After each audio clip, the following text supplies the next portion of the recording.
My journey starts in an unusual place. I served for 44 years in a ministry called City Team, and City Team grew out of the San Jose Rescue Mission. So their core focus was alcoholic men on the street and inner city kids and drug addicts and abused and addicted women. Living and working in an inner city community in California's San Francisco Bay Area that became infamous as the murder capital of the United States, which means on a per capita basis, more people got killed there than any other place in the nation at that time. So my wife and I decided that at the board's request, we would move into that community and we would try to do Bible clubs in the neighborhood. And our aspiration was that by working with kids and the families and so forth, we'd be able to bring fundamental change to that community. Because it was a nice bite-sized little community. It had about 20,000 people. But with that 20,000 people, they figured that there's something in the range of 3,000 cars per day entered and exited for drug transactions. And that engendered all kinds of violence and crime and so forth and so on. And that led to that infamous title. Well, we moved in there and both of my kids were born there. So I say they were born on the mission field. And we stood out. We were the ones who were so light we glowed, so to speak, and everybody else was of a darker hue. And we went in there full of all sorts of hope and all sorts of faith. And we gave very, very significantly and sacrificially into service. And I would have to say, in retrospect, that you couldn't have been more sincere about what we were trying to do, and you couldn't be more sacrificial. We had all kinds of ugly incidents. People throw rocks at you on the street. They come by and beat on the side of the house at 2 in the morning and saying, we're going to burn this house down and cook your kids and all the rest of that. And we had the house broken into 5 times and cleaned out. And we had the cars broken into 6 times. And all of that, was just sort of the challenge that we embraced. So it wasn't something that drove us out of there. But in retrospect, what I learned is that after our 5 years in that community, there was a couple of handfuls of kids whose lives were totally transformed. And by God's grace, we had kids who were named after us. I got the privilege of walking some girls down the aisle for the dad they never had, things that really warmed the heart. But I'd have to say, we did not bring fundamental change to that community.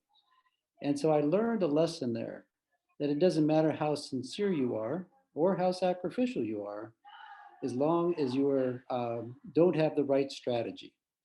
And I realized in retrospect that we lacked a strategy to match our aspirations. So I started thinking about that because I had been many decades working in a ministry of very broken people. And I started to think to myself, okay, when should we be satisfied? When those people are served? Oh, no. When they're saved? Not yet. When those people are discipled as individuals? Not yet. When they are beginning to work with other people, when they're forming fellowships of Christ followers, when this is happening in the communities that they represent, and so on and so forth, until I came to the end of that chain, and there was a long chain there. When I came to the end of that chain, I added in the phrase, and all of this is happening without you.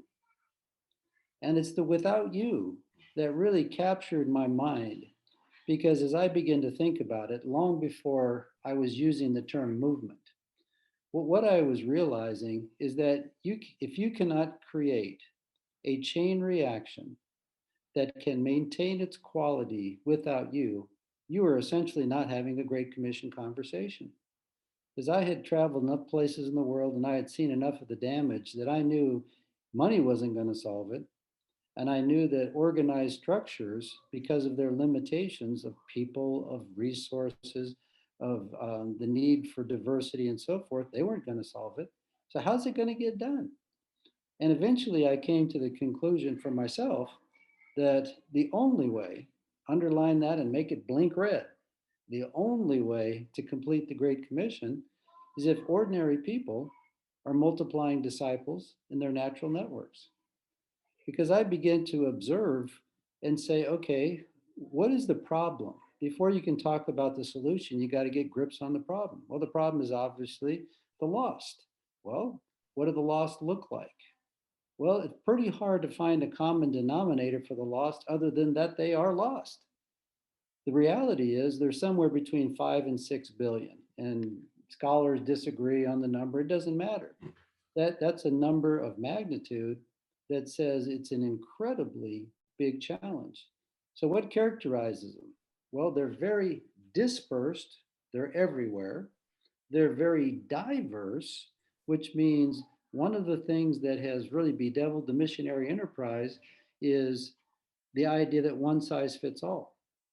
But that diversity argues absolutely diametrically opposed to the idea one size fits all. So you have them dispersed, you have them diverse, and they're very difficult because if it was easy, it'd already be done. So as I'm sitting there pondering these kinds of things and saying, okay, I lacked a strategy in that little inner city community. What would the strategy look like? What are the component parts? Now, there's all kinds of people that are thinking the same kinds of thoughts. They're writing books. It wasn't like we invented anything. And most of my early movement mindset was shaped and nurtured by David Watson. Hmm. There was a point at which the board of City Team asked me to launch a church planting division on a totally clean sheet of paper. It was pretty much boiled down to we want you to go make good things happen far away, and you can eat what you kill on a fundraising basis and report back and let us know how it's going. So I had to wrestle with the idea of okay, what's that going to look like? And I started looking at the multitude of high quality organizations that are out there and said, okay, what would be distinct? What is the value that we have to offer to the missionary enterprise? And so, as I'm pondering and thinking these things and developing some early strategies, some of which were nice, I would say good things happened, but they wouldn't rate above nice. They would just rate okay. It wasn't like time was wasted, but it also wasn't a revolution. Then God brought along this guy named David Watson, and David had something that we hadn't encountered before, which was a clearly articulated strategy and the experience to back it up. So that that was a critical juncture for City Team at that point. And the president at that time, a man named Pat Robertson, had the vision and the courage to bring somebody as radical as David Watson into what used to be the San Jose Rescue Mission, Hmm. and to say we're going to be listening and embracing these things, and that portends a whole lot of change. And we all know change is not simple. So in that dynamic, David joined City Team, I believe it was in 2005. And in March of 2005 is when we kind of put a stake in the ground and said, we're going to be a DMM organization and we're going to start doing DMM as the church planting methodology. Prior to that, it was mostly cell church kind of format. So as we launched in sort of parallel fashion in West Africa and in East Africa, the teams on the ground were coached by David and began to become practitioners in their own right. And God continued to pour out his favor on that, and it continued to grow and develop. And I think what happened in the development is a whole bunch of world class leaders on the ground begin to shape and refine something that continued to evolve. And it's not like it went a different direction, it went farther up the mountain. It's the same direction, it's the same goal. It just got better as it progressed. And as this began to gain momentum, we began to see these chain reactions of disciples making disciples that was resulting in a cascade of churches planting Just to churches. give us a case study of one of those early breakthroughs. Yeah, so this is a West African story, and it has a starting point that is filled with tension. There's a lot of church planners in an outdoor training getting ready to get their marching orders and take off. And uninvited into that group came a paramount chief. And that term means, the big dog on the block. There's all sorts of sub chiefs, but the paramount chief is the top of the pyramid. Also happened to be a Muslim imam. Well, he entered in with his entourage, uninvited.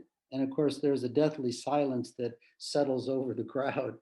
And he cries out, "Who's the leader here?" Well, in this context, that could be the beginning of a very bad day. There's, there's a lot of strife. And our guy raised his hand and said, I am. And he told me later, I did that because if there's any bad news that's going to happen, I want it to happen to me and not them. So this paramount chief imam gets right up, kind of nose to nose with them. And, you can just feel the tension. What's going to happen? Is everything going to break loose? What should we do? Should we try to intervene? All this kind of stuff, is swirling in the group. And then the guy just just demands, as paramount chiefs do, whatever you've been giving to those other villages over here, you must give it to me. And it was like, okay, what are you talking about? Well, we were talking about the storytellers. The church planters in oral context are often using story as their entree to the scripture. So you have to bring us those storytellers. Well, when this particular person with his pedigree and his position does that, he's putting everything on the line. He's risking his own life, he's risking his family's life, he's risking his livelihood in the future, his position, everything's on the line here. And so we asked him, why? What is the why behind this? They told us. He said, I have been watching, and what I have seen is that men have stopped beating their children and abusing their wives. I have seen them stop drinking. I have seen them start showing up for work. And I have seen them come to the villages that were their blood enemies for generations and help them in their gardens and help repair the roads that serve both villages. And whatever you are giving them, you must give to us. Send us those storytellers. And this is not a request. This is the paramount chief telling you how it's going to be. Well, that is a beautiful combination of the transforming power of the gospel, not the cheap sense of transformation. You're talking about true transformation. And people see it, a change of behavior that reflects being taught to obey everything the Lord commanded. Now, that story by itself is a great one to stand alone, but the last time we counted, and it's been a while, it happened 35 different times where a chief leader or a Muslim imam approached the people in that area and says, I want what they have, you must come. So you're asking about, what starts the movement? Well, it got rooted in a place and it was truly transformative. And as it was noticeable. And as it was noticed, people actually begin to pull. You weren't pushing it.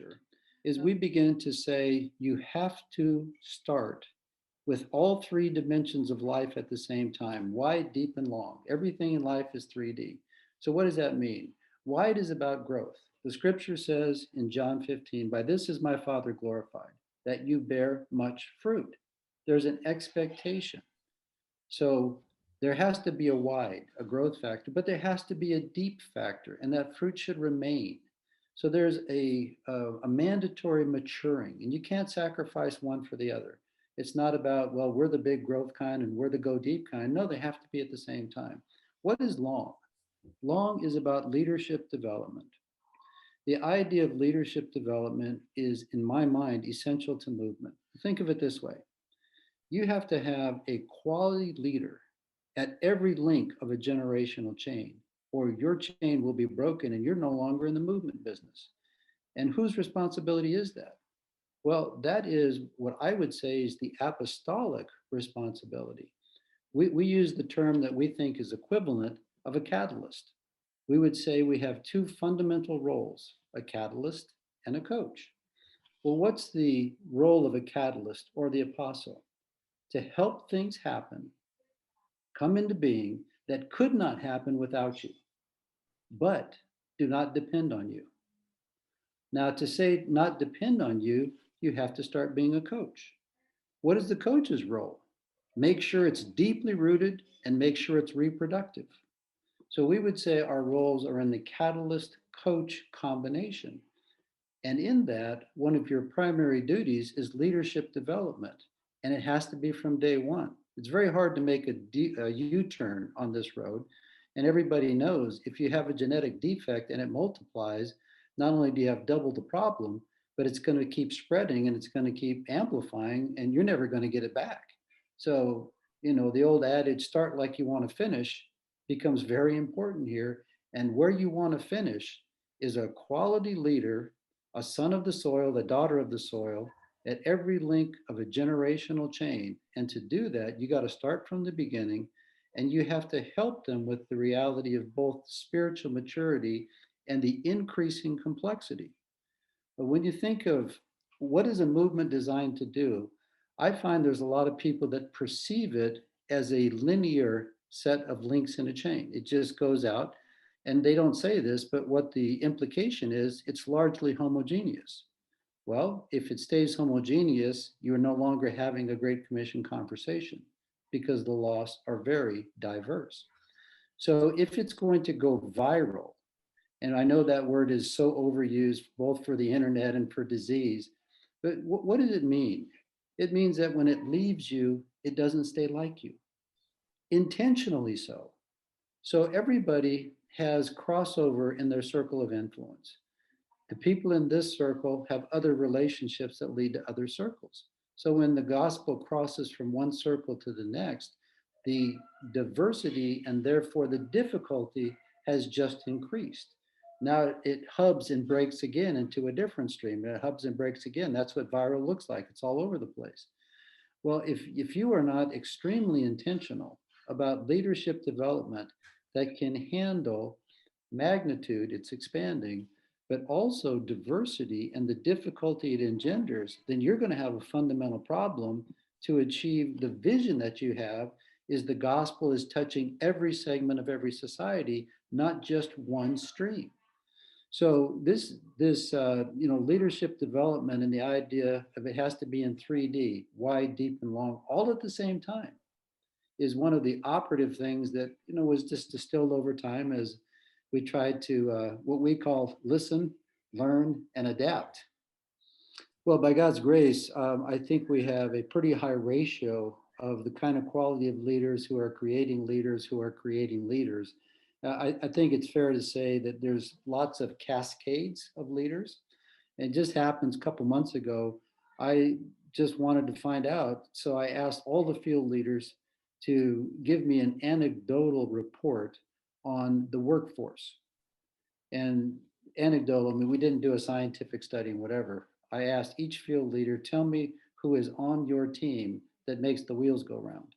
Well, the number came back at well north of 23,000. And I was just rejoicing when I heard that number because there's a very, very small percentage of them that would get any kind of compensation for what they're doing. Most of them are just captured by the cause. They're doing it because this is their assignment from God. What do they get from us? They get the mindset, they get the tools, they get the coaching, and they get the encouragement, but they're not getting a paycheck to do this. And so, this cascade of leaders of that magnitude is what makes this possible. And I look at that and I say, wow, that warms my heart because my impression is that's pretty much what the book of Acts had to look like. Yes, there is apostles who are catalysts, things brought into being that could not happen without them, but it didn't depend on them. Now, were they there for course correction and all that kind of stuff? Absolutely. No question about that. But at the same time, for all of the difficulty and all the chaos and all of the letters that said you need to kind of course correct here, the bottom line is a whole bunch of people that were what I would call ordinary folks made it happen in basically every segment of every society, which is why the scripture says the world turned upside down. In a big, broad brush, we have a lot of work in sub Saharan Africa and emerging work in North Africa. South Asia, which for us is 5 countries, it's India, it's Pakistan, it's Bangladesh, it's Nepal and Bhutan, and then Southeast Asia, dominated by Indonesia, where there's another 9 countries. That would be kind of our scope right now. And in that, by God's grace, we're now engaged with DMM activities in north of 800 people groups. In addition to the people groups, there's another 75 what we would call population segments. What that means is street kids, prostitutes, prisoners, gang members, slum dwellers, those sorts of things. And then in addition to that, We currently have DMM activities in 45 different urban centers. And these aren't just the global south kind of centers. It's Glasgow, Scotland, and London, England, and uh, places like Brisbane, Australia, which I don't know where you live, but you live somewhere over there. We're 1,000 miles south. Okay, okay, Brisbane's a great city. yeah. Places like Berlin and so forth. So the reason that that's such a big deal is, I would say, my perspective is that the urban environment is the pioneer area of missions. There's certainly a lot of people group work that's left to be done, no dispute on that. Having said that, where is the trend going? All of the stats and so forth would say right now the world is 52 or 55% urban. We've come across a study that said it's actually 84% urban. The difference in the studies was one was borrowing the government statistics and just, compiling them. And we all know that you got a couple problems. One, they don't use the same way to measure, kind of thing. So you got apples and oranges. And the second is they all lie for a living. That's the nature of governments. So, it could be plus or minus a big number. The study that came up with 84% was done by satellite. They mapped the Earth, they looked for concentrations that are over 100,000, and they said that's an urban threshold. Well, that's a reasonable urban threshold. And if it's 84% at 100,000 concentration or more, it says that this is a extremely high priority for the missionary enterprise. Mhm. What does the urban situation look like? You have compressed diversity. You got a lot of people who are very different in the same space. And so, from our perspective, you have to put a different pair of glasses on. And what those glasses need to do is to look into all that diversity and see where there is enough affinity to create an identity, something that holds them together. And within that identity, there's enough magnitude to warrant a strategy that can lead to a movement. I think that's part of the pioneer work of the urban arena, is to be able to look into the diversity and see, okay, a movement strategy can be developed for this category of people by this identity that surrounds their affinity, that we can create a movement within. Are you seeing in a Western urban setting, are you seeing any signs of multiplication there? Yes, the answer is yes, but that stops short of what you want. So multiplication, yes, but we define a movement, and there's nothing sacred about this, just our choice. We say a movement is at least 100 new churches that have multiplied to at least 4 generations. So when you ask, is there multiplication? Yeah, we can give you case studies where there's 4 generations of this and so forth and so on, but it hasn't hit that kind of threshold, 100 churches. And there's an inherent difficulty at saying, okay, what is a church in a context that thinks it has to have a steeple and a pastor and a structure? That gets to be a more intense discussion in the urban environment. I think it has answers, but it's a factor.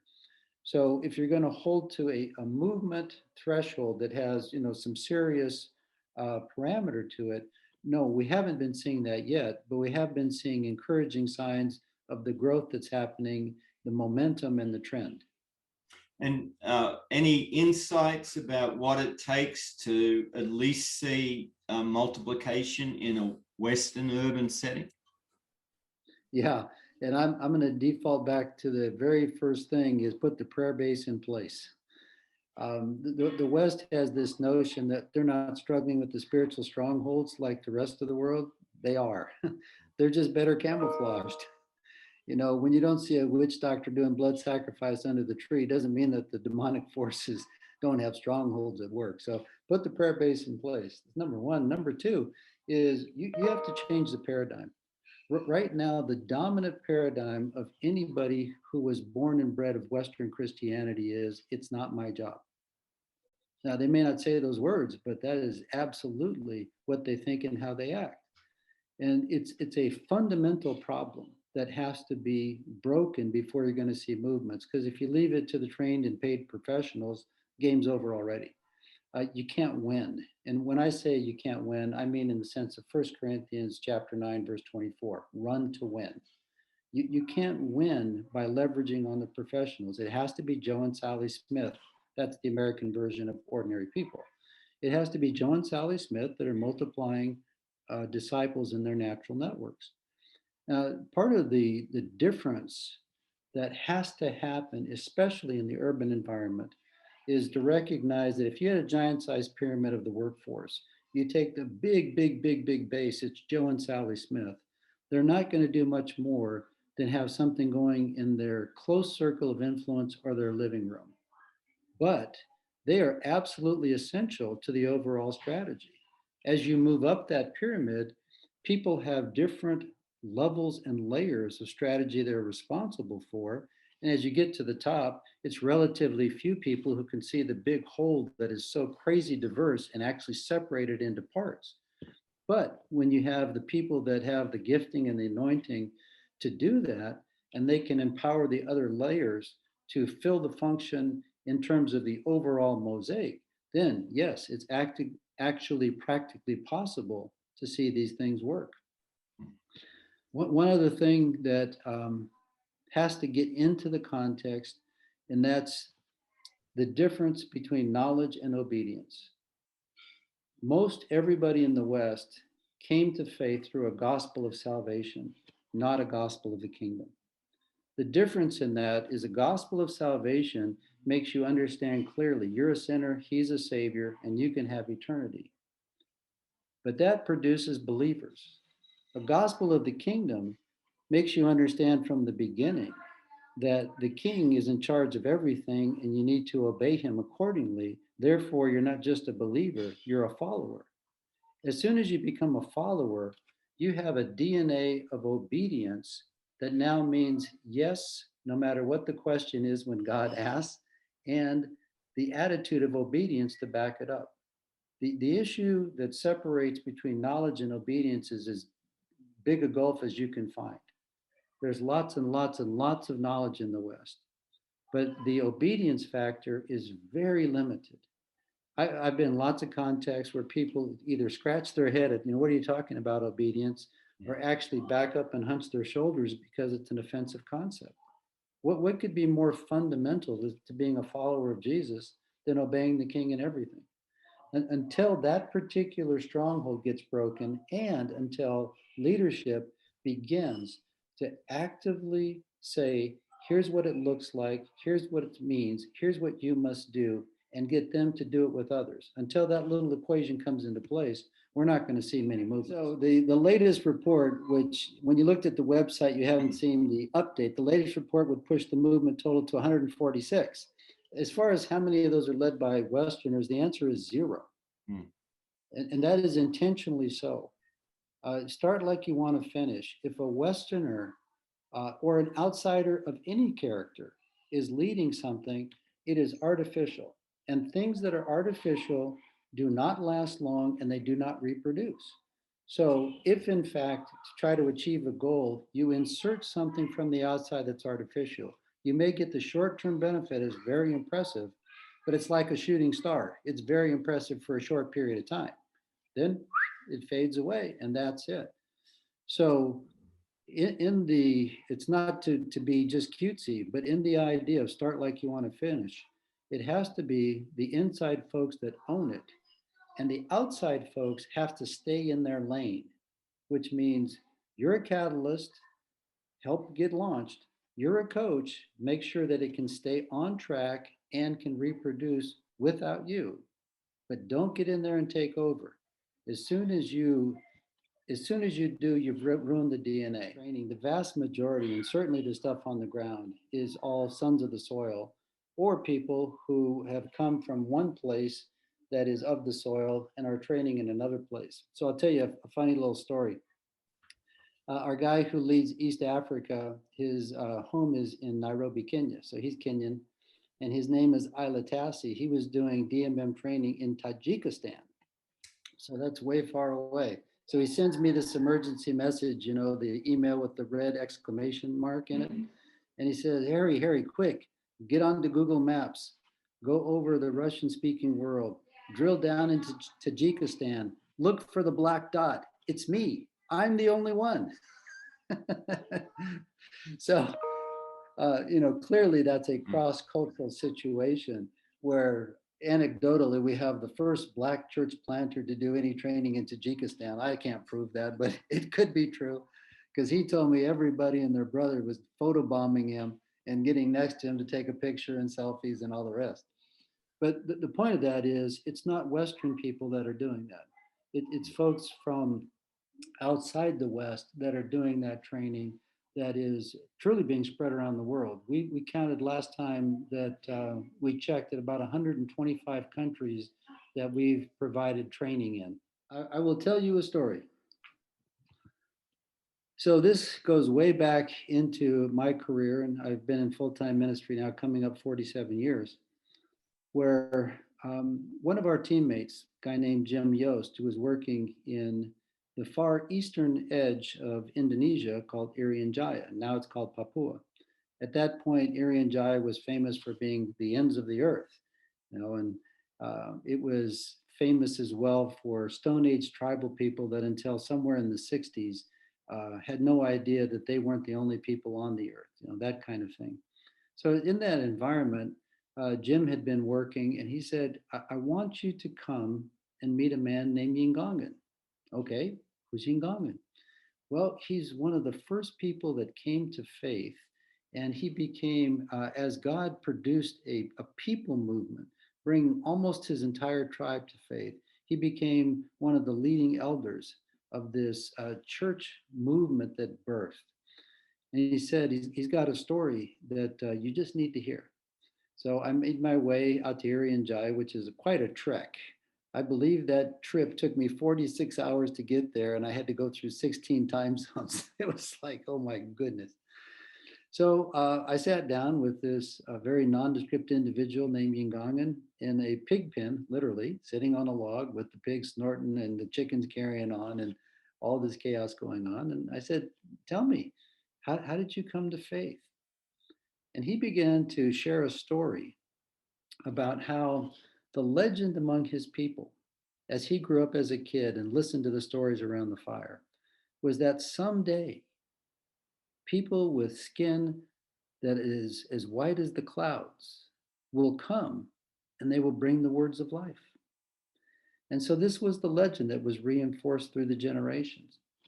So the time came when the jungle drums sounded, there's strangers in the valley, and they have skin like the clouds. And of course, these are the pioneer missionaries from all of those groups who broke through the jungle barrier and did such a service to be able to plow such difficult ground. And as those missionaries came in and learned the language and earned their credibility, they began to speak of the words of life.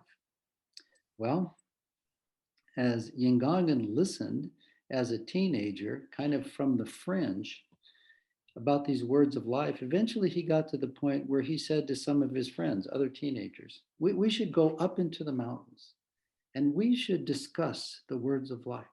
So they got their little camping gear together, whatever it was, and they took off for this trek and they got to their place and they set up and they began to talk about the words of life.